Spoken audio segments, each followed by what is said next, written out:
যে এই ব্যক্তি আমার নবীকে কাউবয় বলেছে। আমি বলতেছি যে এই ব্যক্তি আমার নবীকে অসম্মান করে কাউবয় বলবে তাহলে কাফের হয়ে যাবে। ধর্মের মধ্যে রাজনীতি না রাজনীতির মধ্যে ধর্ম?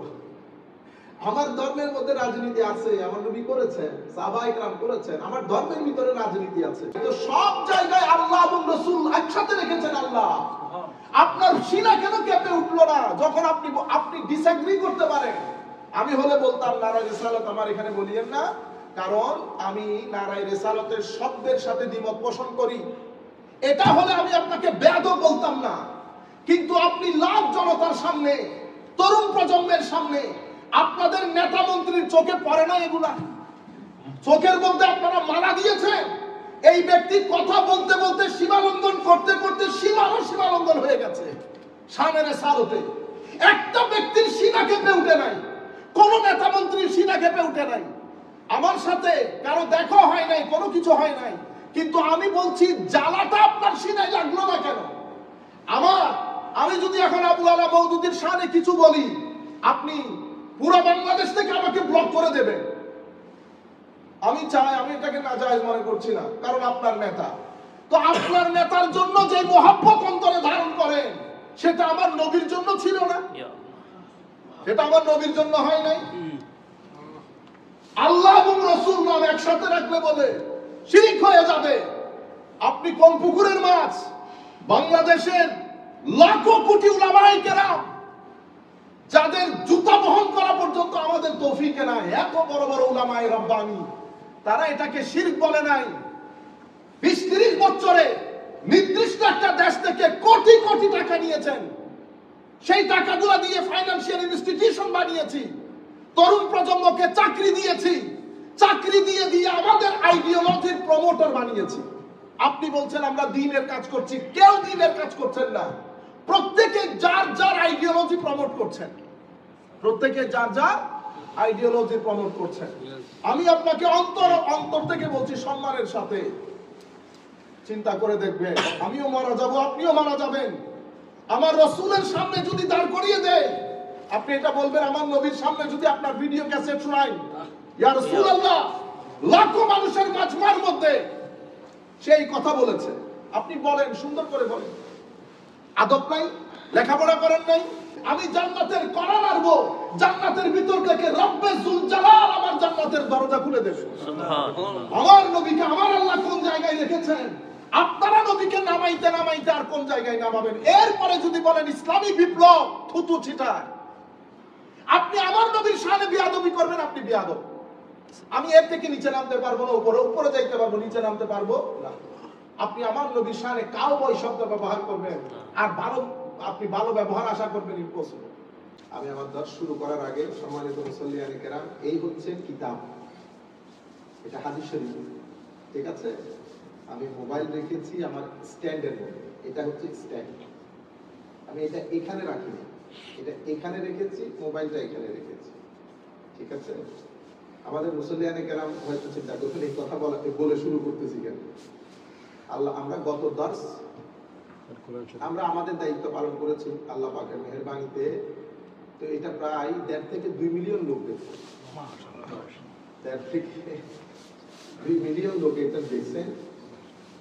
কিছু ভাই আমাদেরকে বলতে চাচ্ছিলেন যে আমরা মোবাইলটাকে কোরআন শরীফের উপরে রাখছি। প্রথমে এটা হাদিস শরীফের কিতাব, ঠিক আছে? তো এটা হয়তো ইন্টেনশনালি, মানে আমাদের কিছু ভাই আছে, দুর্ভাগ্যবশত রাতের 2:30টার সময় আমাদের ছেলেরা আমাকে ফোন দিয়ে বলে সমানে নাকি পেজের উপর রিপোর্ট দিয়ে পেজটাকে ডাউন করে ফেলার চেষ্টা করতেছে। এগুলো পেজ ডাউন করে তো লাভ নাই, ঠিক আছে?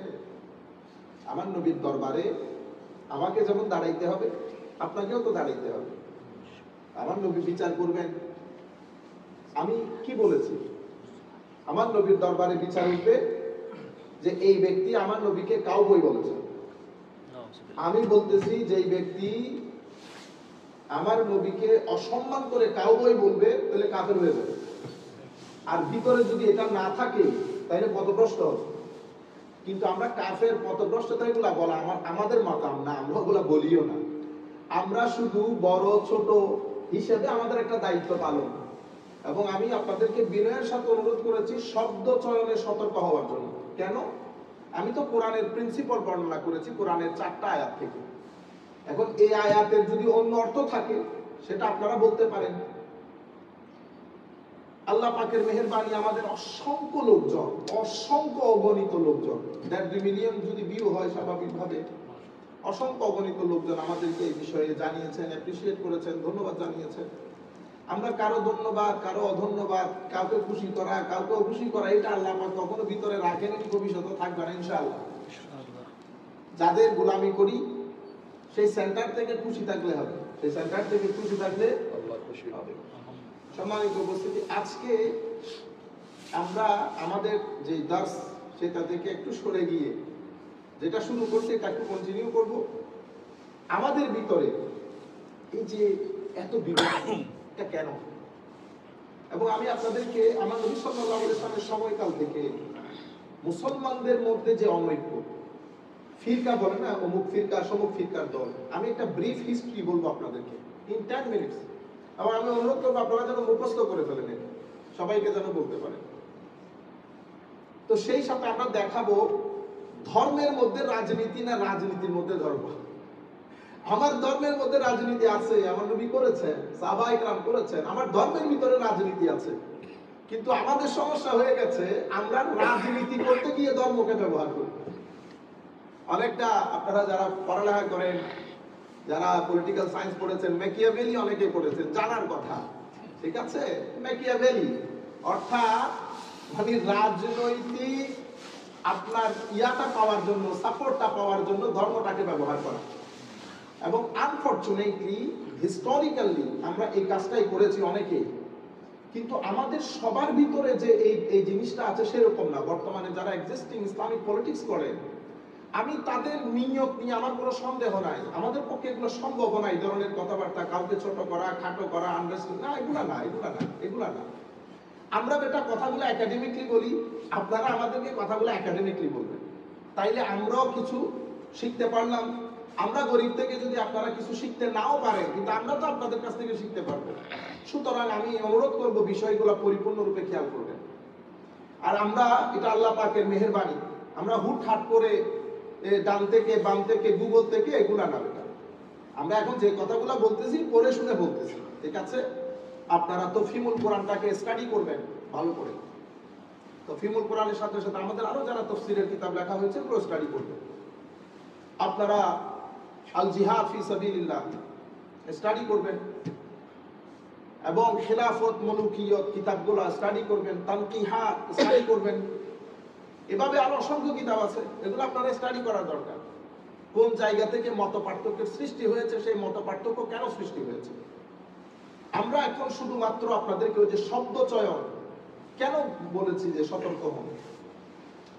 আপনারা জানেন আল্লাহ রাব্বুল আলামিন হযরত আদম আলাইহিস সালামকে যখন সৃষ্টি করেছেন, সৃষ্টির পরবর্তী পটভূমি কি হয়েছে আপনারা খুব ভালো করে জানেন। সিজদা করতে বলা হয়েছে, সিজদা করে নাই একজন, বাকি সবাই সিজদা করেছে, আপনারা তো এটা জানেন। তো শয়তান সিজদা করে নাই, সিজদা না করার কারণে আমার আল্লাহ বলেছেন তুমি এখান থেকে বের হয়ে যাও, রাজিম, অভিশপ্ত, তুমি বের হয়ে যাও এখান থেকে। আচ্ছা, শয়তান যখন বের হয়ে যাচ্ছে, আল্লাহ যখন তাকে বের হয়ে যেতে বলেছে, শয়তান কিন্তু আল্লাহর অস্তিত্বকে অস্বীকার করে নাই। সে তো আল্লাহকে ভালো করে চেনে, জানে আল্লাহ যে কাদের, সেটাও সে বিশ্বাস করে। আচ্ছা, শয়তানকে বের হয়ে যাওয়া বলতে কি কারণে বলেছে আল্লাহ বের হয়ে যেতে? সিজদা না করার কারণে। এখন এই যে সিজদা না করা, এটা আমার এক ভাইকে জিজ্ঞেস করলে উনি বলবেন আল্লাহর আদেশ অমান্য করেছে, ঠিক আছে? কিন্তু আমি আপনাকে বলবো না, আল্লাহর আদেশ তো অমান্য হয়েছে। আল্লাহর আদেশ অমান্য করার কারণে যদি শয়তান হয়ে যায়, তাহলে তো বাংলাদেশে পৃথিবীতে আপনি মানুষ খুঁজে পাবেন না। আমি আল্লাহর আদেশ কয়টা মান্য করি, বাকি আপনাদেরকে বাদ দিলাম। হায়, আমরা যদি নিজেদেরকে দেখি, আমরা তো আল্লাহর কোনো আদেশ আমরাই মান্য করি না, আপনাদের কথা কি বলছো? তাহলে তো আমরাও রজিম। কিন্তু আমার নবী কোরআন হাদিসের মধ্যে আমাদেরকে রজিম বলতে নিষেধ করেছে। কেন? আমার আল্লাহ বলছেন বান্দা গুনাহ যদি পাহাড় সম হয় এবং সেই পাহাড় সম গুনাহ নিয়ে যদি 2 হাত তুলে দিস, আমি ক্ষমা করে দেব, আমি তোর গুনাহ দেখব না। তখন আল্লাহর অবাধ্য করার পর আল্লাহ তো আমাকে ক্ষমা করে দিচ্ছে। তো শয়তানকে কেন ক্ষমা করলো না? আপনি ভুল করছেন, আরেকবার রিপিং করেন। এখানে আল্লাহর আদেশ অমান্য তো হয়েছে, মূল বিষয় যেটা ঘটেছে সেটা হচ্ছে একজন নবী যিনি সমস্ত কুল কায়নাতের মানব কুলের পিতা, ওনার শানে বেয়াদবি হয়েছে। কি হয়েছে? বেয়াদবি। কেন? কারণ আপনি বলেছেন আমি সিজদা করব না, লা আসজুদ। কি বলেছেন? লিবাশার, আমি কোন বাশারকে সিজদা করব না। সে তো মিথ্যা বলে নাই, আদম আলাইহিস সালাম তো বাশার, ঠিক না? আল্লাহ তো নিজেই বলতেছেন ইন্নী খালিকুন বাশারা, আমি বশর সৃষ্টি করতেছি, তো সে তো মিথ্যা বলে নাই। কিন্তু সে বলছে আমি আদম বাশারকে সিজদা করব না। কেন? কারণ সে বুঝাতে চেয়েছে সৃষ্টিগতভাবে আদম তুলনামূলকভাবে শয়তানের চেয়ে তার দাম, স্ট্যাটাস কম। কারণ আমি আগুনের তৈরি, আগুন ঊর্ধ্বমুখী, সে মাটির তৈরি, সুতরাং আগুনের তৈরি আমি, মাটির তৈরি আদমকে সিজদা করতে পারবো না। আপনি খুব ভালো করে চিন্তা করেন, ফিলোসফিটা, ইমোশনটা বোঝার চেষ্টা করেন। সে আদম আলাইহিস সালামের শানে বেয়াদবি করেছে। আপনি চিন্তা করে দেখেন, এত বেয়াদবি, এত অবাধ্যচরণ। আমার নবীর জামানায় কাফেরের অভাব ছিল, অনেক কাফের। উহুদের প্রান্তরে, বদরের প্রান্তরে আমার নবীর সাথে যুদ্ধ করতে এসেছেন 1000, উহুদের প্রান্তরে 10,000, সবাই তো মুশরিক কাফের, ঠিক না? কিন্তু সবার শানে আয়াত নাযিল করেন নাই, তাব্বাত ইয়াদা আবি লাহাব বলেন নাই, বলেছেন? বলেন নাই। সবাইকে আমার নবী আমার আল্লাহ বলেন নাই উতুল্লিন বাদা জালিকা জানিন, এই অবাধ্য, এর পরে একে তো বেয়াদব, দ্বিতীয়ত হচ্ছে পিতাহীন। এই কথা আমার আল্লাহ কিন্তু সকল মুনাফিকের ক্ষেত্রে বলেন নাই। এদেরকে কেন বলেছে? একটা হচ্ছে অবাধ্য চরণ, কথা না শোনা, আর একটা হচ্ছে বেয়াদবি করা। আবু লাহাবের সমস্যা ছিল, সে আমার নবীর শানে বেয়াদবি করে ফেলেছে। এই কারণে আমার আল্লাহ তাব্বাত, আমি শুধু আপনাদেরকে আদম আর বেয়াদবি জিনিসটা বুঝাইতে চাচ্ছি, এটা আপনারা বোঝার চেষ্টা করেন যারা দূর দূরান্ত থেকে দেখতেছেন। তাইলে শয়তানকে আমার আল্লাহ যখন বের করে দিলেন, কি কারণে দিলেন? আপনি আমার এই কথার সাথে দ্বিমত পোষণ করতে পারেন, কিন্তু আপনি দ্বিমত পোষণ করলে লজিক্যালি করতে পারেন, ঠিক আছে? তা আমি আপনাদেরকে বলতেছি অবাধ্যচরণ হয়েছে, কিন্তু মূল ঘটনা ঘটেছে বেয়াদবি। রজিম হওয়ার পেছনের মূল কারণ বেয়াদবি। কার শানে? সমস্ত মানব কুলের পিতা, আমার আপনার সকলের নবী হযরত আদম আলাইহিস সালামের শানে। আপনি আদম আলাইহিস সালামকে ডিফেম করেছেন, তার শানকে সংকুচিত করেছেন, তাকে আন্ডার এস্টিমেট করেছেন। আচ্ছা, তো শয়তানকে যখন বের করে দিছে, সে আল্লাহর দরবারে ফরিয়াদ জানাচ্ছে। আচ্ছা, সে যদি আল্লাহকে না মানতো, সে যদি আল্লাহকে ক্ষমতাবান না জানতো, সে কি আল্লাহকে বলতো যে আপনি আমাকে কিয়ামত পর্যন্ত বাঁচার একটা তৌফিক দেন? সে আকীদা তো তার পাক্কা যে আমার আল্লাহ সৃষ্টিকর্তা, আল্লাহ মালিকুল মুলক, খালিক, ফাআলুল লিমা ইউরিদ। সে বলছে আনজিরনি ইলা ইয়াউমি ইউবাসুন, কিয়ামত পর্যন্ত একটা সুযোগ দেন, আমি যেন বাঁচি।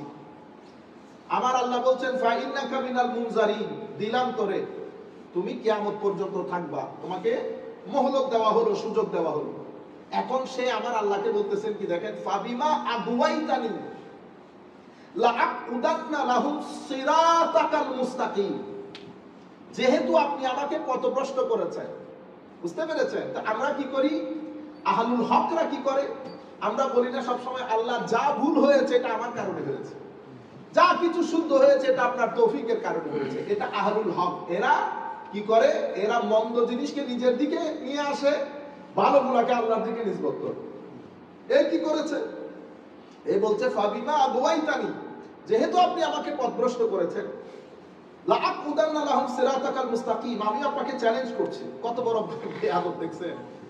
অবাধ্যের কথা তো এরকম না, এই বেয়াদব বলে এই কথাগুলো বলতেছে। আমি আপনাকে বুঝাইতে চাচ্ছি বেয়াদবি জিনিসটা।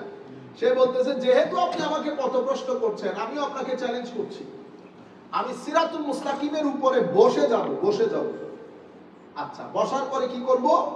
থুম্মা লাআতিয়ান্নাহুম মিন বাইনি আইদিহিম ওয়া মিন খালফিহিম ওয়া আন আইমানিহিম ওয়া আন শামাইলিহিম ওয়া লা তাজিদু আকতারাহুম শাকিরিন। আমি আপনার বান্দাদেরকে, তাদেরকে, বনি আদমকে সামনে থেকে, পিছন থেকে, ডান থেকে, বাম থেকে আক্রমণ করব। ওয়া লা তাজিদু আকতারাহুম শাকিরিন, আপনি তাদের বেশিরভাগকে কৃতজ্ঞ কৃতজ্ঞতা বোধ সম্পন্ন ব্যক্তিদের মধ্যে খুঁজে পাবেন না, তারা অকৃতজ্ঞ কাফেরে পরিণত হবে বেশিরভাগ লোক। এটা তার চ্যালেঞ্জ, শয়তানের চ্যালেঞ্জ। কোথায় বসে থাকবে? সিরাতুল মুস্তাকিমের উপরে বসে থাকবে।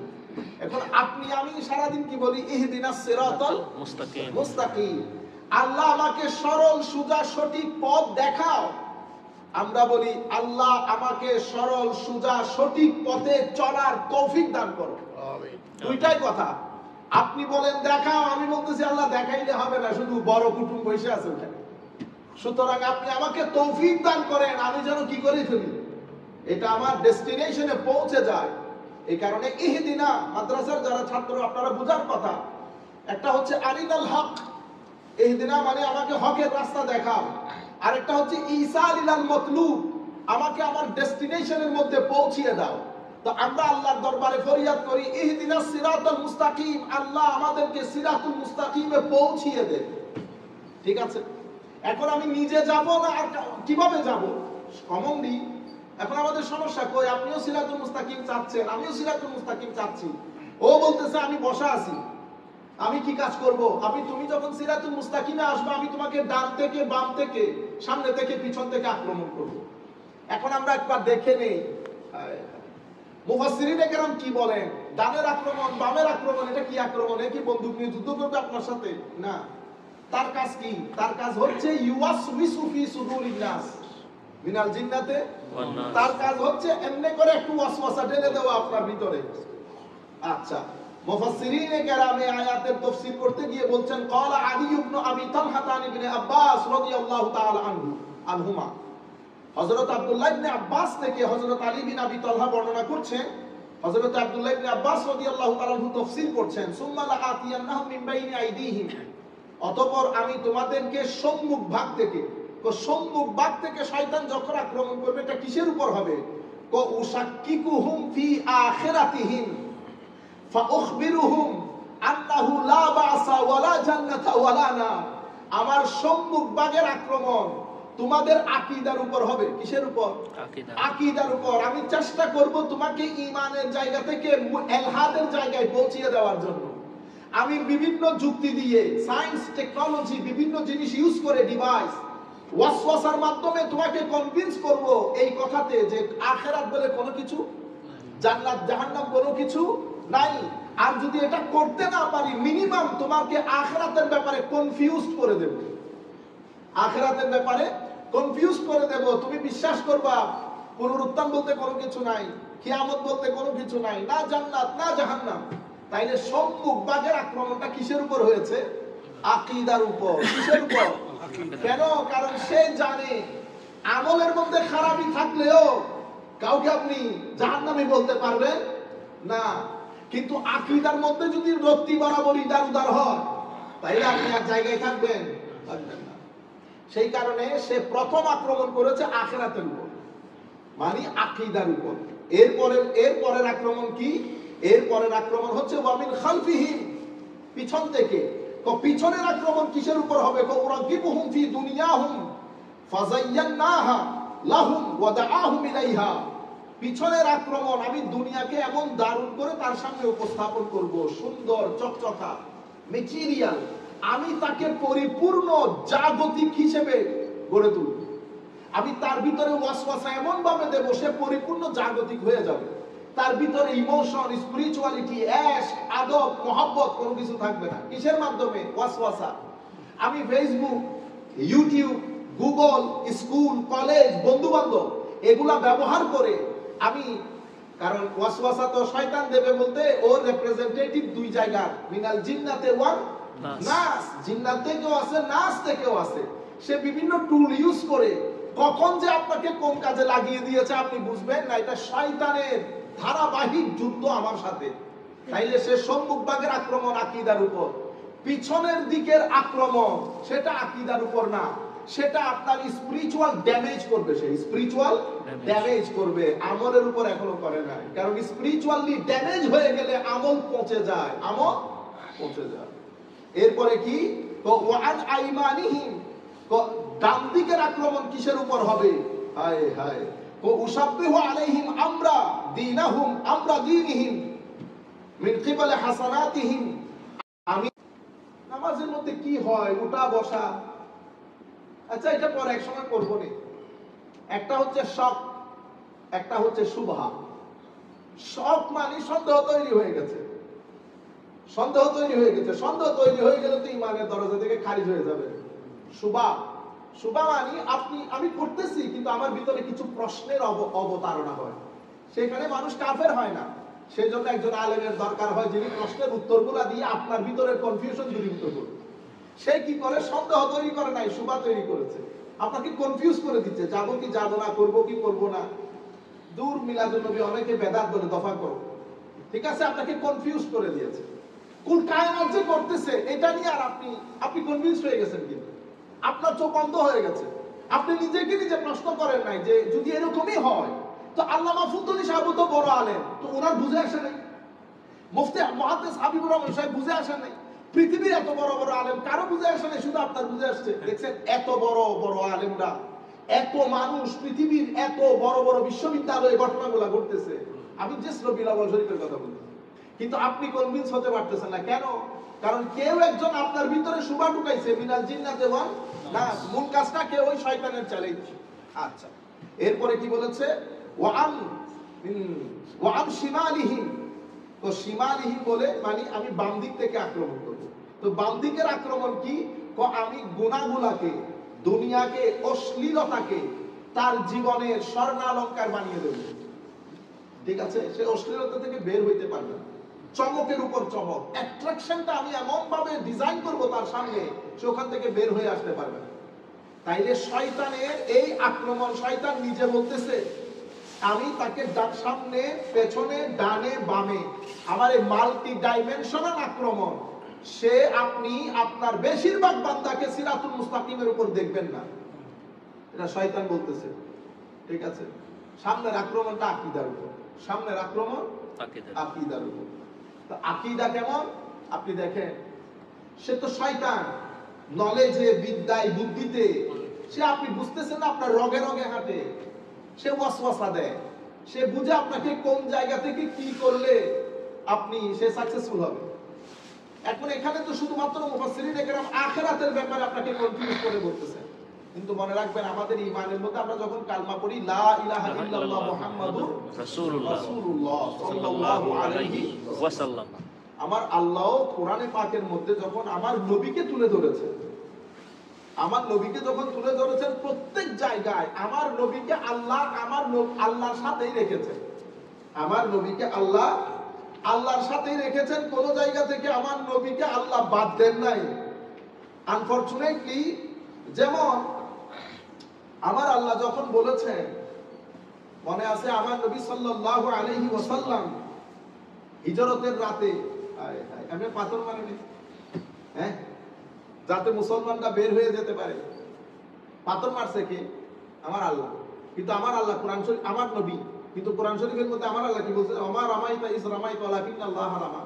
হাবিব যখন এমনি মারছেন তখন আপনি মারেন না, আমি মারছি। আমি শুধু আমার নবীকে প্রেজেন্ট কিভাবে করেছেন সেটা বোঝানোর জন্য। আচ্ছা, এরপরে যেমন আল্লাহ, একটা হচ্ছে আল্লাহর সন্তুষ্টি, আমরা বলি না আল্লাহ এবং রাসূলের সন্তুষ্টি। আপনি এখন তরুণ প্রজন্মের মাইন্ডসেটকে এমন ভাবে গড়ে তোলা হচ্ছে, রাসূলের সন্তুষ্টি বললেই, আমি তো অনেক বড় বড় আলেমকে ভয় পেয়ে যেতে দেখছি, মানে রাসূলের সন্তুষ্টি বললে আবার কি না কি হয়ে যায়। অনেকের মনে প্রশ্ন থাকে রাসূলের সন্তুষ্টি, এটা তো, কারণ আপনি রিসালাতকে খাটো করতে করতে আর খাটো করার জায়গা নাই, আপনি চিন্তাও করতে পারেন না রিসালাতকে আল্লাহ কোন জায়গায় রেখেছে। সেজন্য আমি বলছি আমরা কোরআনে পাকের দিকে আসি। আল্লাহ কি বললেন দেখেন, আল্লাহু ওয়া রাসূলুহু, আল্লাহ এবং তার রাসূল আহাক, বেশি হকদার, আইয়ুরদুহু, যেন তাকে সন্তুষ্ট করা হয়। আল্লাহ এবং রাসূল ইনকানু মুমিনিন, যদি আপনি মুমিন হন, তাহলে মুমিনের জন্য সবচেয়ে ইম্পর্টেন্ট হচ্ছে কাকে সন্তুষ্ট করা? আল্লাহ এবং রাসূলকে। আল্লাহ নিজে বলতেছেন আল্লাহু ওয়া রাসূলুহু আহাক আইয়ুরদুহু। হুর মধ্যে মাদ্রাসার ছেলেরা বুঝবে, জমির তো ওয়াহিদে, জমির এক বচন, মানে সর্বনাম এক বচন। আল্লাহু ওয়া রাসূলুহু জাত দুইটা, মানে নাউন দুইটা, তো নাউন দুইটা হলে এখানে দরকার ছিল কি আহাকু আইয়ুরদুহুমা, আইনুরদু হুমা, প্রনাউনও দুইটা হবে, তাইলে দ্বিবচনে ম্যাচ করবে। তাহলে আমরা বলতে পারতাম কি আল্লাহ এবং রাসূল বেশি হকদার যেন তাদের দুইজনকে সন্তুষ্ট করা হয়, কিন্তু আমার আল্লাহ বলতে বলছেন যেন তাকে সন্তুষ্ট করা হয়। তো কাকে সন্তুষ্ট করবেন? রাসূলকে। রাসূলের সন্তুষ্টি হচ্ছে আল্লাহর সন্তুষ্টি। সুবহানাল্লাহ। এখন ইনকানুল মুমিনিন, আমার আল্লাহ আবার এখন দারুণ করে উপস্থাপন কর, যদি মুমিন হও। এখন ডিসিশন আমার হাতে, আমি মুমিন কিনা। কিন্তু পরিস্থিতি এমন করে ফেলা হয়েছে, আপনি বুঝতে পারতেছেন না। আপনি বলতেছেন হুজুর এত রেগে গেলেন কেন? ইন্না লিল্লাহ। আপনি মাহফিলের মধ্যে কি বললেন? আপনি মাহফিলের মধ্যে বলতেছেন খবরদার নারায়ে রিসালাত বলবেন না, এটা একটা ফালতু স্লোগান, তাকবীর শুধু আল্লাহ। এখন বুঝছেন, আপনি যখন রাজনীতি সিটগুলোর কথা বলবেন, তো সেই কারণে আমি আপনাকে ম্যাকিয়াভেলির কথা শোনাচ্ছি। আমি আরেকটা আপনি দেখাবো, একটু সময় নিব। আজকে তাবারুক দুই জায়গা থেকে আসছে, এজন্য একটু সময় হবে। ওয়া আতাউর রাসূল লাই, আচ্ছা আমার নবী কাউকে কোনো কিছু দেওয়া, তো নবী দেন। আমার আল্লাহ বলতেছেন ওয়ালাউ আন্নাহুম রাদু, যদি তারা সন্তুষ্ট থাকতো, মা আতাহুমুল্লাহু ওয়া রাসূলুহু, যা আল্লাহ রাসূল তাদেরকে দান করেছেন, দিয়েছেন কিন্তু রাসূলুল্লাহ, দিয়েছেন কে? রাসূলুল্লাহ। কিন্তু আমার আল্লাহ বলতেছেন তারা যদি আল্লাহর রাসূল এবং আল্লাহ যা কিছু দিয়েছেন এটার উপর যদি তারা সন্তুষ্ট থাকতো, দিয়েছেন তো রাসূলুল্লাহ, আল্লাহ তো দেন নাই, আল্লাহ দিলে তো আপনি নবী হয়ে যাবেন। কিন্তু আমার আল্লাহ বলতেছেন কি ওয়ালাউ আন্নাহুম রাদু, মানে আমার আল্লাহর দেওয়া আমার নবীর দেওয়া, দুই দেওয়ার উপর যদি আপনি কি হন? সন্তুষ্ট হন। আচ্ছা, এরপরে ফদল, ফদল মানে মেহেরবানি করা, দয়া করা। তো আমার আল্লাহ কি বলতেছেন? ওয়াকালু হাসবুনাল্লাহ সাইয়ুতিনাল্লাহু মিন ফাদলিহি ওয়া রাসূলিহি, মিন ফাদলিহি ওয়া রাসূলুহু ইন্না ইলাল্লাহি রাগিবুন। ওয়াকালু, তারা বলেছে হাসবুনাল্লাহ, আমাদের ভরসা আল্লাহর উপর।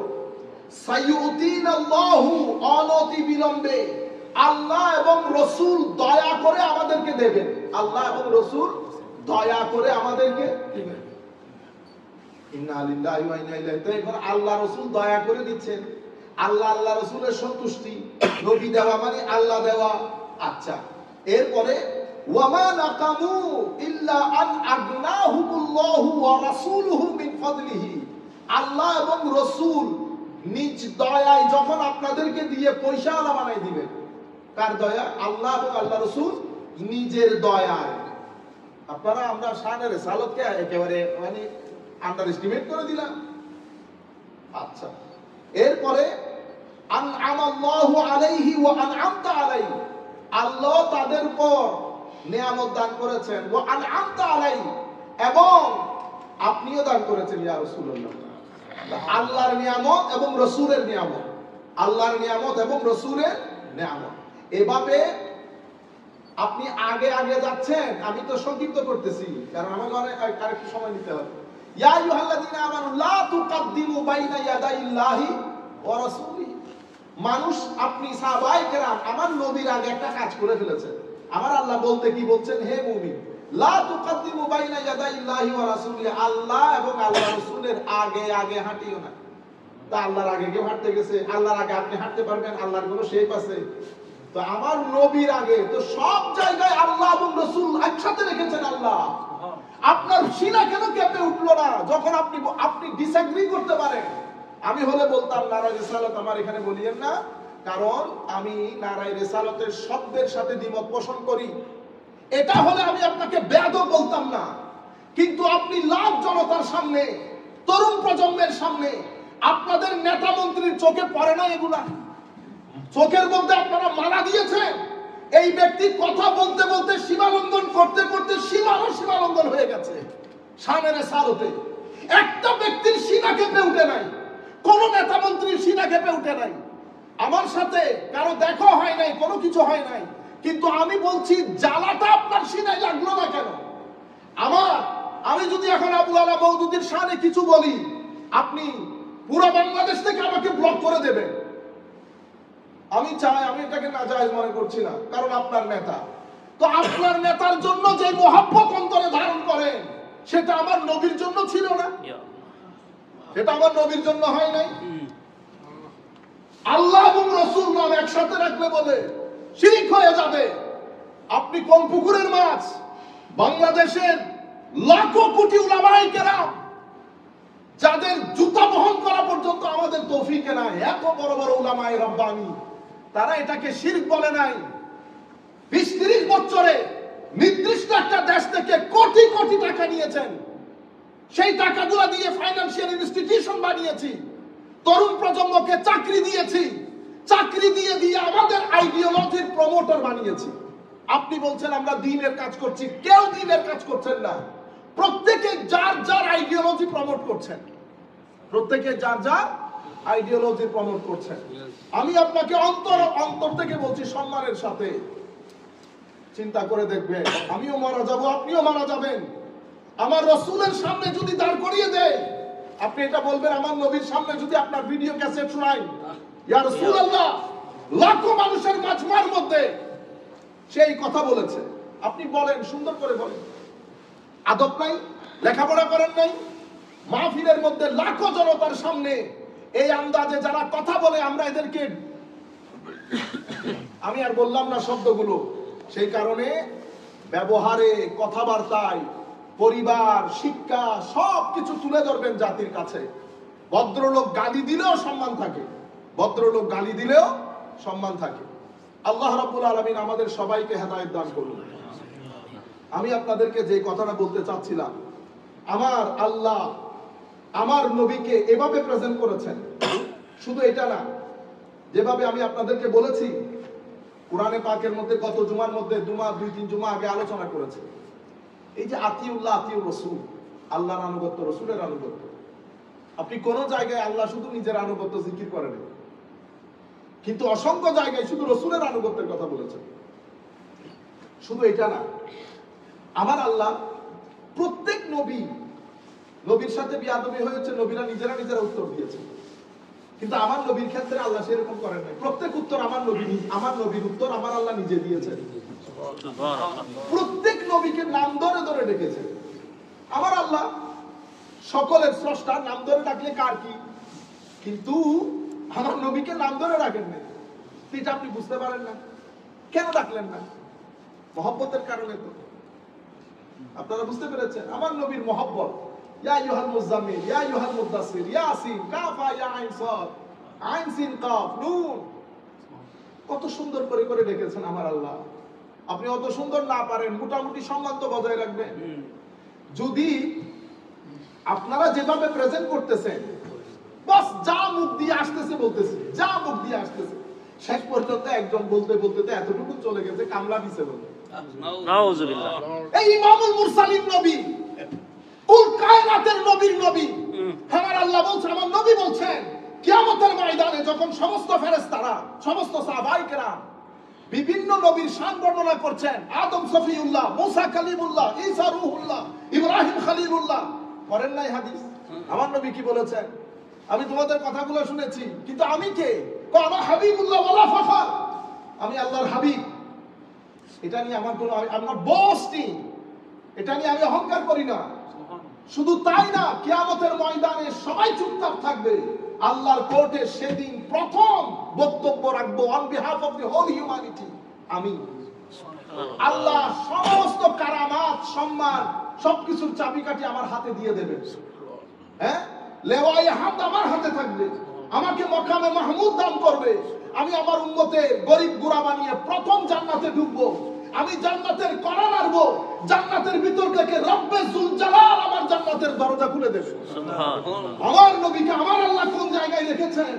আপনারা নবীকে নামাইতে নামাইতে আর কোন জায়গায় নামাবেন? এরপরে যদি বলেন ইসলামী বিপ্লব, থুতু ছিটায়, থুতু ছিটায়। সমস্যা কোন জায়গা থেকে হয়েছে? আমি এই অংশটুকু এখানে শেষ করতেছি। সংক্ষিপ্ত ভাবে আমি আপনাদেরকে হিস্ট্রিটা বলি, কোন জায়গায় ধর্মের রাজনীতি না রাজনীতিতে ধর্ম। এখন আপনি যদি বলেন এটা আপনারা বুঝবেন না, আপনারা এগুলোর মধ্যে নাই না, আমরা সবকিছু বুঝি, সবকিছু বুঝে আমরা আমাদের মতো করে বছরের পর বছর কথাগুলো বলে বলে আসতেছি, আমরা আমাদের মতো করে করতেছি। এক একজনের এক এক স্টাইল থাকে। আমার নবী সাল্লাল্লাহু আলাইহি ওয়াসাল্লামের সময়কাল, আমার নবীর তাবলীগ চলছে।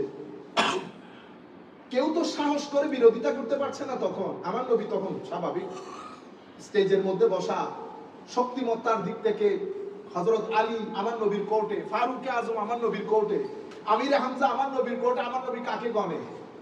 বুঝতে পেরেছেন? টেবিল উল্টে গেছে, টেবিল উল্টে গেছে। এখন মুনাফিকরা চেষ্টা করতেছে কোনো না কোনো ভাবে এই বিপ্লব এটাকে নস্যাৎ কিভাবে করে দেওয়া যায়, এটা চেষ্টা শুরু হয়েছে। মুনাফিকরা চেষ্টা করতেছে। ইসলামী হিস্ট্রির মধ্যে আপনারা জানবেন, ইসলামী হিস্ট্রির মধ্যে প্রথম ইসলামী আমার নবীর এই পুরো সিস্টেমকে বৃদ্ধাঙ্গুলি যে ব্যক্তি প্রদর্শন করেন তার নাম যুলখুয়াইসারা আত-তামিমি। সেই কোন কাফের না, সে মুনাফিক না, সে আমার নবীর পক্ষের লোক।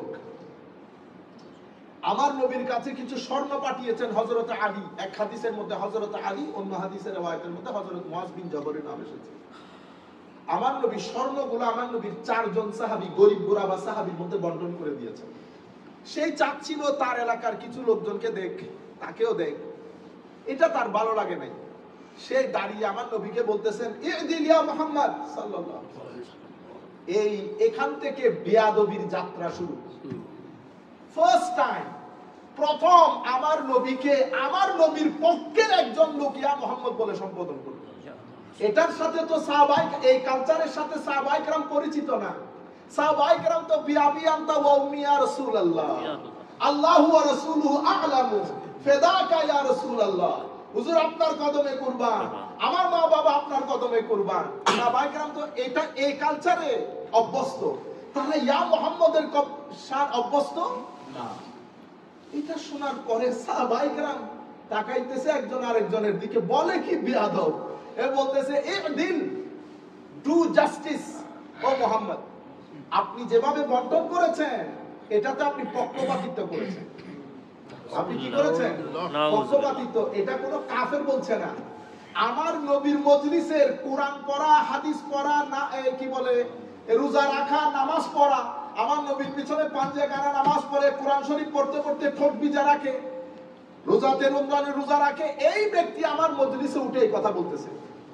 এটা বলার পর ফারুক আজম, এক রাওয়ায়াতে ফারুক আজম, আরেক রাওয়ায়াতে খালিদ বিন ওয়ালিদ, ইয়া রাসূলুল্লাহ আমাদেরকে অনুমতি দেন এই খবিসের গর্দান উড়িয়ে দেই। আমার নবী বলতেছেন, না, তোমরা যদি এখন এর মারো, লোকজন সমস্ত মুনাফিক একসাথে হয়ে প্রপাগান্ডা চালাবে। মুহাম্মদ সাল্লাল্লাহু আলাইহি ওয়াসাল্লাম নিজের মানুষগুলোকে মারা শুরু করেছে, এটা করা যাবে না। সে উঠে চলে যাচ্ছে। কেমনে গেছে জানেন? সে পিচ দিয়ে উঠে চলে যাচ্ছে, সিম্পলি একটা বেয়াদবের মতো। আমরা যখন মাজারাত থেকে বের হই, আমরা যখন উস্তাদের মজলিস থেকে বের হই, আমার ভাই মানুষজনের সাথে কি একটা যুক্তি দেন, কোন মসজিদ থেকে বের হলে তো এভাবে করেন না। করি না এই কারণে আমরা আল্লাহর শরীরের অবয়বে বিশ্বাস করি না আহলে সুন্নাত ওয়াল জামাতের আকীদাদারি হিসাবে। আপনারা যেহেতু শরীরবাদী আকীদা, ইবনে তাইমিয়ার আকীদায় বিশ্বাসী, আপনারা শরীরবাদী আকীদা পোষণ করেন। আমরা আহলে সুন্নাত ওয়াল জামাত সেই আকীদা পোষণ করি না। উস্তাদ এবং আউলিয়া, বড় বড় ওলি, এরা কারা ওলি আউলিয়া, এরা এদেরকে আপনারা ছোট করতে করতে আর ছোট করার জায়গা নেই। খাজা মঈনুদ্দিনকে তো আপনি মজলিসের মধ্যে 2 টাকার পাতা বানিয়ে দিয়েছেন খাজা বাবা, গাজা বাবা বলে। হ্যাঁ, 40 বছরের রাজনীতি, 40 বছরের রাজনীতি কতটুকু সাকসেস হয়েছে আল্লাহ বিচার করবেন। এই ব্যক্তি একজন এসে কত লক্ষ মানুষকে মুসলমান বানিয়েছে, আপনি বিচার করে দেখবেন। সমালোচনা এইভাবে করে না। ভদ্র মানুষ এলমি, একাডেমিক এটিকেটস বজায় রেখে সমালোচনা করে। আপনি সমালোচনা করতে পারেন, আমরা বলি না। আমরা আমাদের লোকজনকে যেই পরিমাণ ক্রিটিসাইজ করি সেই পরিমাণ ক্রিটিসাইজ আপনাদেরকেও করি না। আমরা হাঁটতে বসতে বলি না এই মাজার এগুলো বন্ধ, হ্যাঁ বলতেছি না? আপনাকে বুঝাইতে হবে না, আমরা আমাদের গুলো এভাবেই করি। আমি আপনাদেরকে যে জিনিসটা বলতে চাচ্ছিলাম, সেই ব্যক্তি পিচ দিয়ে চলে যায়। চলে যাওয়ার সময় এটা একমাত্র হাদিস, যেই হাদিসের মধ্যে একজন ব্যক্তির পুরো অবয়ব বর্ণনা এসেছে। এই ব্যক্তি দেখতে কেমন ছিল, কপাল কেমন ছিল, দাড়ি কেমন ছিল, কাপড় কোথায় ছিল, পরিপূর্ণভাবে বর্ণনা এসেছে। কি বর্ণনা এসেছে জানেন? এই হাড্ডিগুলা ভিতরে ঢুকা ছিল, এর মাথা মুন্ডানো ছিল, এর পায়জামা একেবারে হাঁটুর একটু নিচে ছিল, বুঝতে পেরেছেন? চোখগুলা ঢুকা ছিল, এই হাড্ডি বের করা ছিল। এটা কোন হাদিসের মধ্যে এই ধরনের করে কোন ব্যক্তির অবয়ব বর্ণনায় আসে নাই। সাহাবায়ে কেরাম কেন করেছেন? আমাদেরকে বোঝানোর জন্য যে অবয়ব দেখে যেন কি না করে ফেলি, নিজেদেরকে সন্দেহের মধ্যে বা নিজেদেরকে কনফিউশনের মধ্যে না ফেলি। চলে গেছে এই ব্যক্তি, তার নাম যুলহুয়াইসার আত-তামিমি। আমার নবীর শানে বিয়াদবির বাজার গরম করে, প্রথম বিয়াদবির বাজার দরজা খুলেছে সে। এই যুলহুয়াইসার আত-তামিমি, এর সাথে তো কিছু লোক ছিল, এই বাইরের গ্রামগঞ্জের লোক ছিল। এগুলো আস্তে আস্তে তাদের মজলিসের মধ্যে যারা আসা যাওয়া করতো, ঐক্যবদ্ধ হতে হতে হযরতে ফারুক আযমের জমানায় তো মুখও খুলতে পারে না।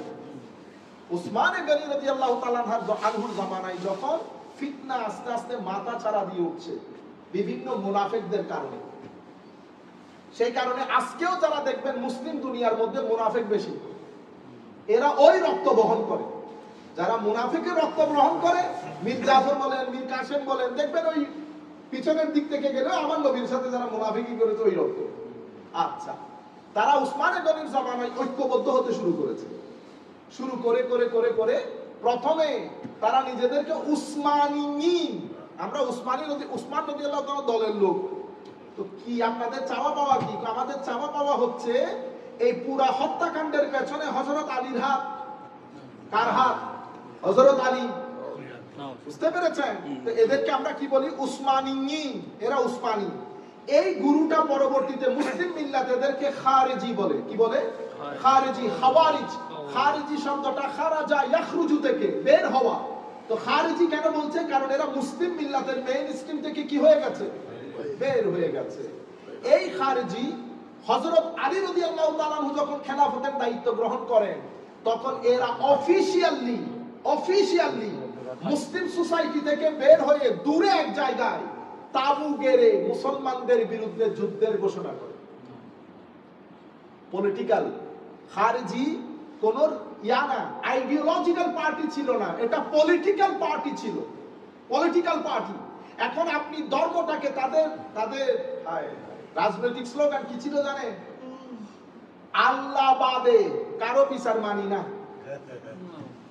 আল্লাহ বাদে কারো বিচার মানি না, এটা ছিল তাদের রাজনৈতিক স্লোগান। লা হুকমা ইল্লা লিল্লাহ, আল্লাহ বাদে কারো হুকুম মানি না। এই শব্দটা, এই জন্য আমি কি বললাম আপনাদেরকে শুরুতে, রাজনীতিতে ধর্ম না ধর্মে রাজনীতি? আপনি আমার ধর্মের মধ্যে রাজনীতি আছে, কিন্তু আপনি এখানে লা হুকমা ইল্লা লিল্লাহ বলে আপনার রাজনীতির মধ্যে ধর্মটাকে ব্যবহার করছেন। আপনার একটা নির্দিষ্ট এইমের অবজেক্টিভ আছে, সেই এইমের অবজেক্টিভের মধ্যে হযরত আলী নাই, সাহাবায়ে কেরাম নাই, মেইন স্ট্রিম নাই, বের করে দেন সবাইকে, মার কাটকা। তাদের আকীদা কি? আপনি যদি নামাজ না পড়েন কাফের, আপনি যদি আল্লাহর হুকুম না মানেন কাফের। এই কাফেরের নিচে কোনো কি নাই, ঠিক আছে? জিহাদ জিহাদ জিহাদ চাই, জিহাদ করে বাঁচতে চাই। হে যুবক, আসো দলে দলে জিহাদ কার বিরুদ্ধে জিহাদ? আরেকজন আমাদের লোকজন কতগুলো পাগল, হুসাইনের জন্য রক্ত দেব। আমি রক্ত দেওয়ার দরকার নেই, হুসাইনের মতো জীবনটাকে যাপন করো। হুসাইন মিথ্যা বলে নাই, তুমিও মিথ্যা বলিও না। হুসাইন কাউকে ঠকাই নাই, তুমিও ঠকাই না। ও দুনিয়ার মধ্যে হুসাইনের মতো জীবন যাপন করতে পারছো না, মানুষকে বলো হুসাইনের জন্য জীবন দিয়ে দেবে। তোমারে বলছেন হুসাইন জীবন দিতে? আপনারা বুঝতে পারছেন? কারো জন্য জীবন দিয়ে না, আপনি ওনার মতো করে জীবনকে যাপন করেন, সোসাইটি আর নীতি পরিবর্তন হবে। আপনারা বুঝতে পারছেন? তো এখান থেকে মুসলমানদের মধ্যে প্রথম ফেরকা শুরু হয়। আমি এটা বোঝানোর জন্য আপনাদেরকে, প্রথম ফেরকা কারা? খারেজি। এটা কি ধরনের ফেরকা? এটা পলিটিক্যাল ফেরকা, পলিটিক্যাল সেক্ট।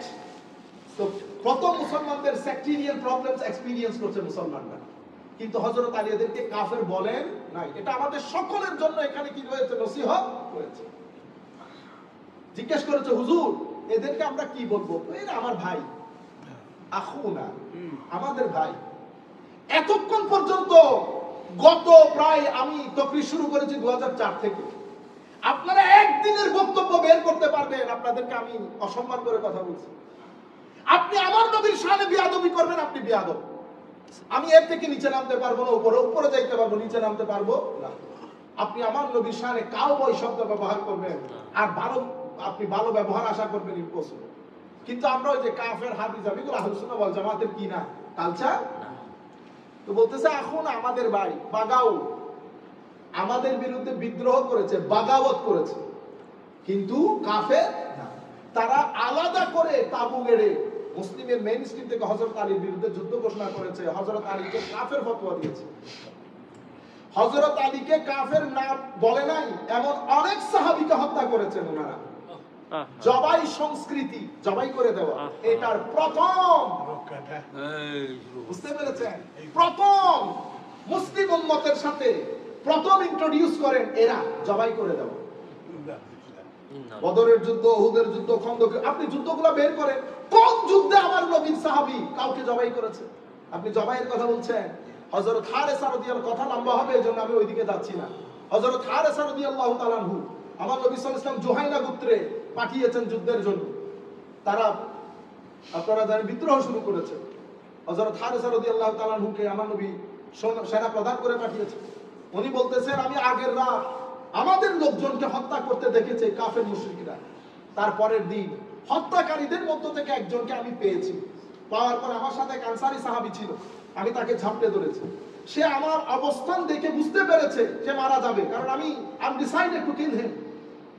তখন সে বলেছে আমি লা ইলাহা ইল্লাল্লাহ মুহাম্মাদুর রাসূলুল্লাহ পড়ছি, কলমা পড়ে ফেলেছে। কলমা পড়ার দে আনসারী সাহাবী স্টেপ ডাউন করেছে, তো আমি হত্যা করব না। কেন?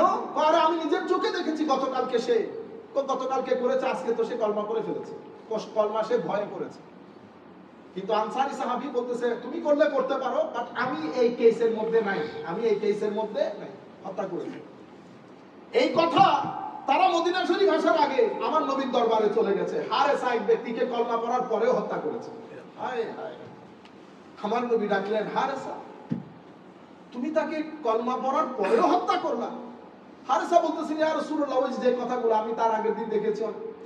উনি তো ওনার কথাগুলো রিপিটেডলি বলতেছেন, আমার নবী শুধু বলতেছেন হারেসা কালমা পড়ার পরেও হত্যা করলা, কালমা পড়ার পরেও হত্যা করলা, কালমা পড়ার পরেও হত্যা করলা। এই কথা যখন বারবার বলছে হযরত হারেসা বলতেছেন কাশ আমি যদি আজকের আগে ইসলামী কবুল না করতাম, আমাকে এই যুদ্ধের মধ্যে যেতে হতো না। তখন বলতেছি ইয়া রাসূলুল্লাহ, তখন আমার নবী বলতেছেন হারেসা কিয়ামতের ময়দানে সে যদি কলমা নিয়ে আল্লাহর কোর্টে উঠে তোমার জবাব কি হবে? কারণ উনি বলতেছেন ইয়া রাসূলুল্লাহ এই ভয়ে বলছে। আমার নবী বলতেছেন হাল সাক্ষাৎতা, তুমি তার অন্তরকে ছিঁড়ে দেখেছো? সে মিথ্যা বলতেছে, সে তোমার ভয়ে করতেছে। তোমাকে কে বলছে অন্তর নিয়ে টানাটানি করতে? আমাদের কাজ অন্তরের ভিতর দেখা না, আমাদের কাজ মুখের সাক্ষী। তখন উনি বলতেছেন ইয়া রাসূলুল্লাহ আপনি আল্লাহর দরবারে আমার জন্য তওবা করেন, ইয়া রাসূলুল্লাহ আমার জন্য দোয়া করেন, ইস্তেগফার করেন। এটা বলার পরও আমার নবী তবুও বলতেছেন হারেসা কিয়ামতের ময়দানে সে যদি লা ইলাহা ইল্লাল্লাহ নিয়ে উঠে তুমি কি জবাব দিবে? এটা আমাদের ধর্ম, এটা আমাদের ধর্ম। প্রথম এই খারেজি এদের এত উগ্র ছিল। আমার নবী হাদিসে পাক অসংখ্য হাদিসে এদের পরিচয় তুলে ধরেছেন। বুখারীতে, মুসলিমে সবাই অধ্যায়গুলোর মধ্যে রচনা করেছেন কিতাবুল খাওয়ারিজ, কিতাবুল খাওয়ারিজ, কিতাবুল খাওয়ারিজ, খারেজিদের অধ্যায়। সেই অধ্যায়ের মধ্যে আপনি অসংখ্য হাদিস পাবেন যে হাদিসগুলোতে আমার নবী বলেছেন এদের নামাজ, এদের তাসবিহ, এদের কোরআনের তিলাওয়াত, এদের সবকিছু সাহাবী তোমাদের চেয়েও বেশি হবে। কিন্তু দিন থেকে তারা দূরে সরে যাবে। যেভাবে তীর ধনুক থেকে ছেড়ে দিলে ধনুক এক জায়গায় তীর এক জায়গায়, ঠিক সেভাবে তারা দিন থেকে দূরে সরে যাবে। আপনারা বুঝতে পেরেছেন? আমার নবীর হাদিস। আচ্ছা, প্রথম সম্প্রদায় কি পেলে? খারেজি। তাদের মৌলিক পরিচয় হচ্ছে হযরত আলীর প্রতি বুগজ রাখতে, ঘৃণা। কিন্তু আমার নবী তো পূর্বে বলে দিয়েছেন আলী কোন মুমিন তোমাকে ঘৃণা করবে না, কোন মুনাফিক তোমাকে ভালোবাসবে না। পেয়ে গেছেন? এদের রিঅ্যাকশন স্বরূপ হযরত আলীর পক্ষে একটা গ্রুপ দাঁড়িয়ে যায়, তাদেরকে আমরা শিয়া বলি। কি বলি? শিয়া। একটাও কোনো আইডিওলজিক্যাল না, পলিটিক্যাল গ্রুপ। কি গ্রুপ? Political entity. তো শিয়া পরবর্তীতে, শিয়ারা যখন শিয়া মানি পক্ষের লোক, সাপোর্টার, তো শিয়াদের সাথে পরবর্তীতে মুনাফিকের এলিমেন্ট লেগেছে, কাফেরের এলিমেন্ট লেগেছে। তারা নিজেদের আকীদা, নিজেদের আলাদা ফিক, নিজেদের করতে করতে তারা আলাদা একটা দল পাকাই ফেলছে 200-300 বছরের মধ্যে। ঠিক খারেজিরও সেম। তারা নিজেদের ফিক নিজেদের সবকিছু আলাদা আকীদা করে করে তারা একটা দাঁড়িয়ে গেছে। এই বুকস এই জিনিসগুলা যেতে যেতে কারবালা পর্যন্ত গেছে। কারবালার নৃশংস হত্যাকাণ্ড সংঘটিত হয়েছে। কারবালার পরবর্তীতে মুসলমানদের মধ্যে এই খারেজি এবং শিয়া এটা একজন আরেক প্রত্যেকে নিজের পছন্দ মতো হাদিস গড়ত, কারণ নিজেকে শক্তিশালী করার জন্য। এখান থেকে আরেকটা ফিতনা শুরু হয়েছে, হাদিস জাল হাদিস বানানোর ফিতনা। সব আপনারা বুঝতে পারতেছেন, তৃতীয় শতাব্দী থেকে এগুলো শুরু হয়ে গেছে। এরপরে 400 থেকে 450 500 হিজরির মধ্যে উম্মতে মুসলিমার মধ্যে এই এন্টিটি খারেজি এন্টিটি থেকে আরেকটা দলের উদ্ভব হয়। ওনারা নিজেদেরকে নাম দিয়েছেন সালাফি। কি নাম দিয়েছেন? সালাফি। খারেজিদের আকীদা মানে আল্লাহ শরীর আছে, আল্লাহর হাত। আমি বললাম না প্রথমে পলিটিক্যাল ছিল, পরবর্তীতে নিজেদেরকে সমাজের মধ্যে প্রতিষ্ঠিত করার জন্য আপনি সাপোর্টারগুলো কি করতে হবে? মানুষকে তবলিগ করতে হবে না? তো তবলিগ করতে হলে আপনার সবকিছু লাগবে। তো আপনার একটা সংবিধান লাগবে, আপনার কিছু আকীদা লাগবে, আপনার নিয়ম কানুন লাগবে, কারণ আপনি একটা দল। তো এই দল করতে করতে সবকিছু হয়ে গেছে তাদের ভিতরে, তারা করে নিয়েছে 100 200 300 বছরের মধ্যে। তাদের একটা আকীদা হচ্ছে আল্লাহর হাত আছে, পা আছে, আমরা যেভাবে উঠি আল্লাহ উঠেন, আল্লাহ বসেন। আপনারা বুঝতে পেরেছেন? শরীরবাদী আকীদা। এভাবে অনেক ধরনের আকীদা, আমরা ওখানে না যাই। আচ্ছা, শিয়াদের এর রিঅ্যাকশন হচ্ছে শিয়া। এখন উম্মতে মুসলিমার মধ্যে এই সালাফি, তখন সালাফি আবার এই খারেজিয়তের মধ্যে মানে উগ্রতা, বুঝতে পেরেছেন? এর মাঝখানে আবার ইমাম আশআরী রাহমাতুল্লাহ আলাইহি, ইমাম মাতুরিদি রাহমাতুল্লাহ আলাইহি দাঁড়িয়ে যান 300 থেকে 400 হিজরির মাঝখানে। ওনারা যখন এই ফিতনাগুলো দেখেন, আচ্ছা তার মধ্যে আরেকটা ফিতনা ওঠে মুতাজিলা, বুঝতে পেরেছেন? বাদশাহ মামুনের সময়কালে মুতাজিলা আর ইন্টেলেকচুয়াল, এদের দাবি হচ্ছে মানে আল্লাহ রাব্বুল আলামিন আমাদেরকে যেহেতু আকল দান করেছেন, কি দান করেছেন? আকল। তাইলে অনেক কোরআনের আয়াত, হাদিসের আয়াত, এটা আমরা আকল দিয়ে বিবেচনা করব, যতটুকু বুঝে আসবে ততটুকু। তাইলে কোরআন হাদিস পিছনে, আকল আগে, আকল আগে। এটা কেন বলেছেন জানেন? কারণ এই খারেজিদের মধ্যে একটা আকীদা হচ্ছে আকল হচ্ছে আলাদা শয়তান। আকল কি? শয়তান, তাগুত, বুঝতে পেরেছেন? তো আকলকে আকল ব্যবহার করা যাবে না। কোরআন হাদিসে যেভাবে বলছে সেভাবে। আল্লাহর ইয়াদুল্লাহ, আল্লাহর হাত, তার মানে আল্লাহর হাত। এখানে আপনি ফারদার অন্য কিছু ভাবতে, কোরআন হাদিসে যেভাবে আসছে, বুঝতে পেরেছেন? কিন্তু আমার আল্লাহ কোরআন শরীফের মধ্যে বলতেছে কোরআনের কিছু আয়াত মুহকামাত, কিছু আয়াত মুতাশাবিহাত। মুহকামাত যেগুলো অর্থের দিক থেকে পরিষ্কার, মুতাশাবিহাত যেগুলো অর্থের দিক থেকে কি না পরিষ্কার না। এগুলো কিভাবে বুঝবে? তো আলেমরা যেভাবে বুঝেছে সেভাবে। আপনারা বুঝতে পেরেছেন? তো এই ফিতনাগুলোর কারণে এই শিয়া মুতাজিলা যখন আসছে, মুতাজিলা বলতেছে না আগে আকল, আকল আগে, কোরআন সুন্নাহ পিছনে। এখানে ম্যাস অ্যাবাউট যখন হয়ে গেছে মুসলিম উম্মার মধ্যে, মেইনস্ট্রিম মুসলমানের মধ্যে, এগুলো হচ্ছে ফিরকা 2-4 জন, তখন মেইনস্ট্রিম মুসলমানের পক্ষ থেকে প্রথম ইমামে আযম আবু হানিফা রাদিয়াল্লাহু তাআলা আনহু দাঁড়ান। উনি আল ফিকহুল আকবর কিতাব লেখেন আহলুস সুন্নাহ মানে মেইনস্ট্রিম মুসলমানদের আকীদার উপর, যে আকীদাকে পরবর্তীতে আহলুস সুন্নাহ ওয়াল জামাত বলা হয়।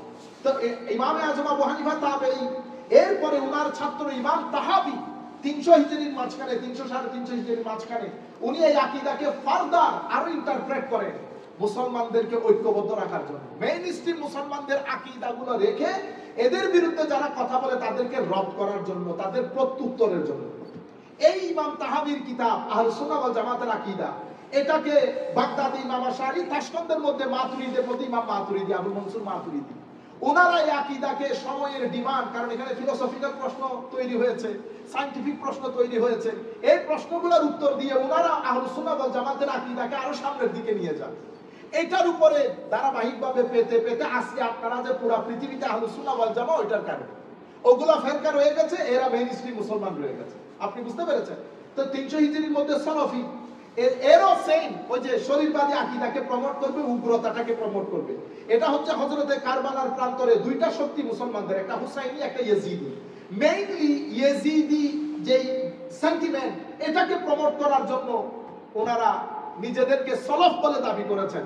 সেই যুগের মধ্যে ইমাম ইবনে জাওজি রাহমাতুল্লাহি আলাইহি ওয়া নাফা'না বিউলুমিহি ফিদ দারাইনি আমিন, যে কয়েকটা বড় মুহাদ্দিসের উপর উম্মতে মুসলিমা অহংকার করতে পারে, সেই ধরনের একজন মুহাদ্দিস ইমাম ইবনে জাওজি। উনি কিতাব লিখেছেন দাফউশ শুবহা, তাদেরকে বলেছে, হে সব তোমরা নিজেদেরকে সরব বলিও না। খবরদার, ইমাম আহমদ ইবনে হাম্বল কখনো আল্লাহর শরীরে বিশ্বাস করতো না। দফউ শুবহা, তাদের এই আকীদার রদের উপর ঐতিহাসিক কিতাব রচনা করেন ইমাম ইবনে জাওজি। বুঝতে পেরেছেন? কবর রচনা হয়ে যায়। এর পরবর্তীতে গাজালির মতো মানুষ আসে, হুজ্জাতুল ইসলাম, পুরা দুনিয়াকে ইহয়া উলুমউদ্দিনের মতো কিতাব লিখে, কিমিয়া ও সাদার মতো কিতাব লিখে পুরা উম্মতে মুসলিমাকে আবার নতুন করে একাডেমিক দুনিয়াতে একটা বিপ্লব তৈরি করে। সেই বিপ্লব পরবর্তীতে হযরত ইমাম গাজালি যাওয়ার পরে ইবনে তাইমিয়া আসে। ইবনে তাইমিয়া উনি ওই আকীদাটা, শরীরবাদী আকীদা, উগ্রতা, ইসলামের মধ্যে বেদাতের নতুন সংজ্ঞা। আমার নবী সংশ্লিষ্ট যা কিছু আছে, নবীর মাজারে যাওয়া যাবে না, বেদাত। মিলাদ মানে এই সমস্ত জায়গার মধ্যে বেদাতের যে ফতোয়া, ইবনে তাইমিয়া পক্ষ একটা নিয়ে ফেলে। উম্মতে মুসলিমের মেইন স্ট্রিম থেকে সরে ওই যে খারিজিয়ত, ওই যে ইয়াজিদিয়ত, ওই যে সালাফিয়ত আকীদাতান, আমি ওনার ফিকহের কথা বলছি না, অনেক বড় আলেম, উম্মতে মুসলিমের হাতে গোনা কয়েকজন আলেমের মধ্যে একজন, কিন্তু কোন পার্টিকুলার উস্তাদের সোহবত ছিল না। আমরা যেগুলো আমাদের উস্তাদের মুখে শুনেছি, অনেক বড় আলেম, কিন্তু আকীদার ক্ষেত্রে উনি এই ধরনের কথাবার্তাগুলো বলতেন। তবুও উনি ঈদে মিলাদুন নবী, তারপরে তাসাব্বুহ, শেখ আব্দুল কাদের জিলানীর প্রতি সম্মান, এগুলো করতেন। কিন্তু উনি যাওয়ার পরে ওনার ছাত্র এসেছে ইবনে জাওজি, উনিও ইবনে জাওজি, এটার নাম হচ্ছে ইবনুল কাইয়্যিম জাওজি, ওনার ছাত্র। উনি কিতাব লিখে কি জানেন? as-সাওয়াইকুল মুরসালা। ওই কিতাবের মধ্যে উনি বলছেন আমাদের এখানে তাগুত তিনটা। কয় তাগুত? তিন তাগুত। একটা হচ্ছে আকল একটা বড় তাগুত, আর একটা তাওয়িল বড় তাগুত, মাজাজ বড় তাগুত। এটা তিন তাগুতে। আকল কেন? আমাদের আহলুস সুন্নাহ ওয়াল জামাতে এপিস্টেমোলজি একটা বিষয় আছে, মানে আমরা ইলম কিভাবে অর্জন করব। তো আমাদের এখানে ইলম অর্জনের ওসিলা তিনটা: আকল, হাওয়াস পঞ্চ ইন্দ্রিয়, আর হচ্ছে খবরে সাদেক, মানে হচ্ছে কোন সত্য সংবাদ। এই তিনটা হচ্ছে আমাদের ওয়াসাইলে মারিফা বলি, মানে জ্ঞান অর্জনের মাধ্যম। এখন এটার উপর উম্মতে মুসলিমা ঐক্যমত্য।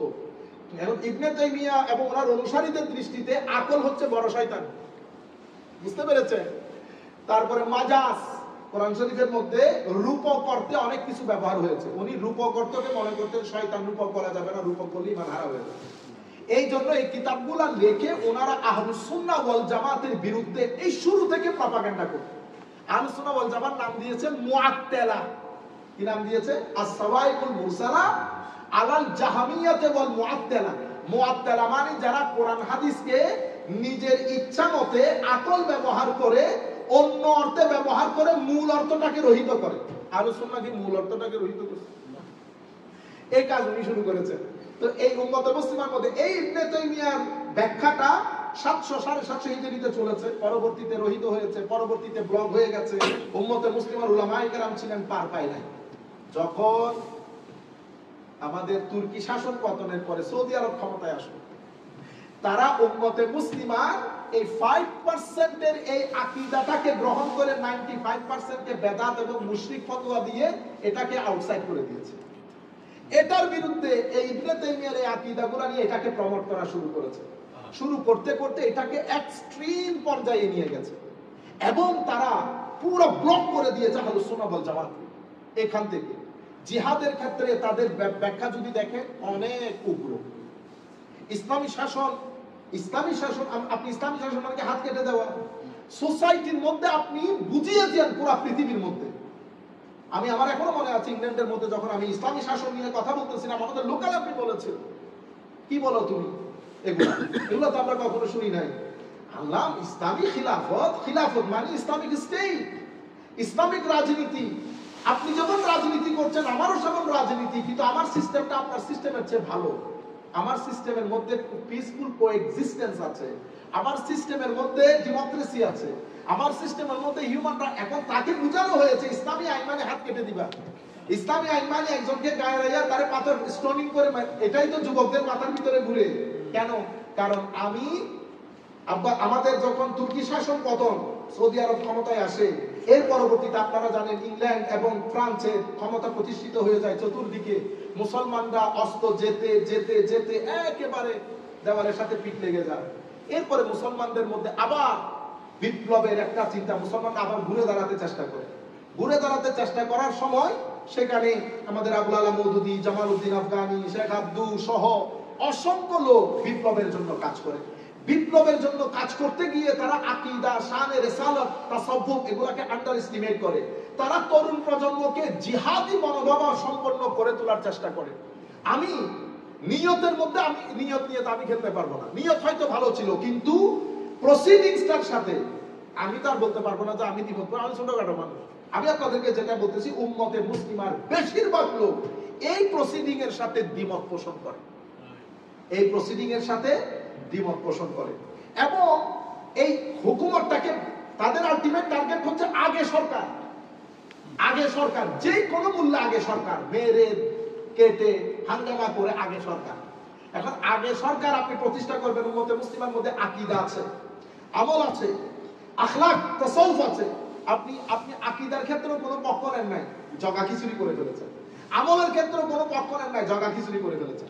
তাসাউফকে আপনি ছে করেছেন। এই টোটাল জায়গার মধ্যে আপনি শুধু ইবনে তাইমিয়াকে গ্রহণ করেছেন। আপনি ভুলে গেছেন ইবনে তাইমিয়াকে পুরা মুসলমানের মধ্যে হয়তো এখন টাকা পয়সা খরচ করার কারণে 20% মানুষ মানে, 80% মানুষ তো গাজালি ভক্ত। তো উম্মতে মুসলিমার দুইটা ব্যক্তির মধ্যে আপনি এক ব্যক্তিকে না করে দিয়েছেন, আরেকজন ব্যক্তিকে প্রমোট করেছেন, যার কারণে বেশিরভাগ মানুষ আপনাদেরকে গ্রহণ করে নাই। বেশিরভাগ মানুষ মনে করে আপনারা রাজনীতিতে ধর্মটা ব্যবহার করেছেন। ধর্মের মধ্যে অবশ্যই রাজনীতি আছে, কিন্তু বেশিরভাগ মানুষ মনে করছেন আপনি রাজনীতিতে ধর্মটা ব্যবহার করছেন। কেন? কারণ আমাদের বর্তমান কর্মকাণ্ডের কারণে, আমাদের বর্তমান কর্মকাণ্ডের কারণে। এই ছিল আপনাদেরকে আমি ব্রিফ একটা হিস্ট্রি বললাম, এতটুকু মনে রাখলে হবে আপনারা। একেবারে আমি অনেক বইয়ের লেখাপড়া আপনাদেরকে 30 মিনিটে বলে দিচ্ছি, এগুলা কিন্তু আমার জানতে অনেকদিন পড়তে হয়েছে, বড় বড় কিতাব আপনি 30 মিনিটে জেনে গেছেন। আল্লাহ রাব্বুল আলামিন আমাদের হামি ও নাসির হোক। এখানে যদি আমাদের কোনো ভুল ভ্রান্তি হয়ে থাকে আল্লাহর দরবারে আমরা পানা চাই, ক্ষমা চাই, এবং আমার নবীর দরবারেও ক্ষমা চাই। এবং কোন শব্দ মানে আমাদের কোনো ভাই যদি মনে কষ্ট পেয়ে থাকেন সেই জন্য ক্ষমা চাই। একটা জায়গার মধ্যে আমাদের ইমোশন, ব্রেন কোনো কিছু কাজ করে না, সেটা শানে রিসালাত। শানে রিসালাতের মধ্যে শব্দ চয়নে যদি আপনি অস্বাভাবিক হন, তখন আর আপনার এত বড় এত কিছু জিনিস দেখার আমাদের কোনো সময় থাকে না। আমরা সব সময় এই, আপনি যখন ওপেন থাকেন, আমি ধর্মকে রাজনীতিতে ব্যবহার করব না, আমি রাজনীতি করব ধর্মের কারণে। যখন করব আমার একটা প্রিন্সিপাল থাকে, আমার প্রিন্সিপাল আপস এন্ড ডাউনস হয় কেন? বুঝতে পেরেছেন? প্রিন্সিপাল আপস এন্ড ডাউনস হয়ে যায়। আমাদের ইসলাম ফাউন্ডেশনের মধ্যে যদি আপনি ঢুকেন, তা আপনি দেখবেন নির্দিষ্ট এক আকীদার লোক 90%। তা আমি আপনাকে যদি জিজ্ঞেস করি, এই যে আপনি বলতেছেন না সবাইকে একসাথে নিয়ে চলবো, আমাদের একটা খেলাফত দরকার, তো কোন খেলাফত করছেন? এটা কোন খেলাফত করছেন? বাংলাদেশে কি যোগ্য মানুষ আর নাই? সেই কারণে আমাদের যারা সেকুলার, কারণ আমাদের দেশে দুইটা সমস্যা, একটা হচ্ছে একেবারে ধর্মান্ধ লোক, আর একটা হচ্ছে ধর্মদ্রোহী লোক। আমাদের যারা সুটেড বুটেড লোক, যারা মনে করে যে আমি নামাজ পড়ি, আমি অমুক করি, আমি সমুক করি, কিন্তু কোরআনের আইন, আমার নবী, এগুলা বললে আপনি মানতে পারেন না। আপনি ভোট আবার ওইখানে দেন না। আমি আপনাকে বলছি আপনি এক জায়গায় থাকেন, আমার নবীর আইনের উপর কোনো আইন নাই, বাস, এন্ড অফ দ্য স্টোরি। কিন্তু আপনি এটাও মানতেছেন, এটাও মানতেছেন। এটা কি হবে? আমরা বলবো পথভ্রষ্টতা, পথভ্রষ্টতা। আপনারা বুঝতে পারছেন? এটা হচ্ছে আমরা যারা ধর্মদ্রোহিতার দিকে চলে যাচ্ছি। আর ধর্ম অন্ধ মানে হচ্ছে আমি যেরকম বলছি সেরকম, এর বাইরে কোনো ধর্ম নাই। আমার সাথে যারা দ্বিমত পোষণ করে কেউ মুসলমান না, এটাকে ধর্মান্ধ বলে, এটাকে ধর্মান্ধ বলে। আল্লাহ রাব্বুল আলামিন আমাদেরকে এটা থেকে রক্ষা করুক, আল্লাহ রাব্বুল আলামিন আমাদেরকে এটা থেকে রক্ষা করুক, আল্লাহ রাব্বুল আলামিন আমাদেরকে মধ্যম পন্থা অবলম্বন করার তৌফিক দান করুন। আমিন। সত্যিকার অর্থে যদি আমরা কোরআন, আমার নবীর সুন্নাত, আমার নবীর দেওয়া বিধান, একটা প্রিন্সিপাল নিয়ে আমরা ক্ষমতায় যেতে হবে, কোনো কথা নাই। আমরা যদি একটা প্রিন্সিপাল নিয়ে সামনের দিকে যাই, তরুণ প্রজন্ম আমাদেরকে গ্রহণ করবে। আমরা একটা প্রপাগান্ডা মুছে দিতে হবে যে হাত কাটা, এই যে পাথর নিক্ষেপ করা, এটার নাম ইসলামী শরিয়া আইন না। আপনি আরেক ব্যক্তি, আরেকজন, আরেক কি বলবো, সবাই এখন লাখ মানুষের মধ্যে বলতেছে আসেন যুবক যুদ্ধের মধ্যে ঝাঁপিয়ে পড়ে। কার লগে যুদ্ধ? ওই কার লগে যুদ্ধ? ওই ঘরের মধ্যে আপনি শান্তি প্রতিষ্ঠা করতে পারেন নাই, দুই ভাইয়ের 4 কাটা জায়গা নিয়ে। দুই ভাইয়ে চার কাটা জায়গা নিয়ে একজন আমাকে বলতেছে, হুজুর বাংলাদেশের মধ্যে আপনি কেমনে শান্তি প্রতিষ্ঠা করবেন? বাবা, ও 2.5 ফিট শরীরের মধ্যে শান্তি প্রতিষ্ঠা করতে পারেন না, আপনি বাংলার জমিনে শান্তি প্রতিষ্ঠা করবেন? আগে এখানে শান্তি প্রতিষ্ঠা করবেন। 3.5 ফিট 4 ফিট জায়গার মধ্যে ডিপ্রেশন আছে, অমুক আছে, সমুক আছে, বাই বাই টালাটালি আছে, এগুলো আপনি করতে পারতেছেন না, আপনি বাংলার বুকে বলে শান্তি প্রতিষ্ঠা করবেন। আল্লাহ আমাদের হামিদ নাসির হোক, মা আলাইহিল বালাগুল মুবিন। আজকে আমাদের শামীম ভাইয়ের নারী শাশুড়ি ইন্তেকাল করেছেন, আপনারা সবাই দোয়া করবেন। উনি তাবারুক নিয়ে